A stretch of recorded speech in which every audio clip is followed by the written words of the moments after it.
पोरांना, तुम्ही संयम शांतता ठेवा. कुणीही कुठंही कसलाच धिंगाणा करू नका. इथं आझाद मैदानला येऊन बसा.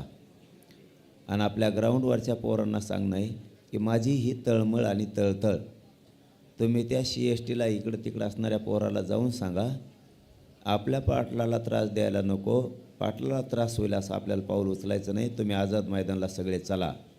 हे इथं बसलेल्या अस्सल खानदानी माझ्या विचाराच्या पोरांनी मी सांगितलेला संदेश त्यांना द्यावा आणि मुंबईभर सगळी शांतता ठेवावी. तुम्ही फक्त शांततेत कुंकड फिरा, पण शांतता ठेवा, माझं हे म्हणणं आहे. म्हणून तुम्ही पुन्हा सांगतो, सगळ्याला जाऊन सांगा, शांतता राहू द्या, आरक्षण घेऊ. आणखीन आपल्या टप्पे सुरू झालेले नाही आहेत. ज्यावेळेस खरी वेळच येईल त्यावेळेस आपलं तुम्हाला सगळ्याला माहिती आहे, अख्खा महाराष्ट्रातला मराठा मुंबईकडे येणारे ज्यांनी त्यांनी ज्याची त्याची तयारी केलेली, फक्त ते वाट बघतायत ते टप्पा कधी येतो आहे. इतका समजदार माझा समाज झालेला आहे. आता हुल्लडबाजी करत नाही.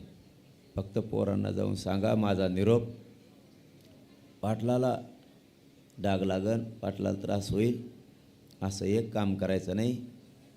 जे कोण रस्त्यात उभा राहिलेत, गाड्या लावल्यात, त्यांनी मैदानाला लावा आणि तुम्ही आझाद मैदानाला चला.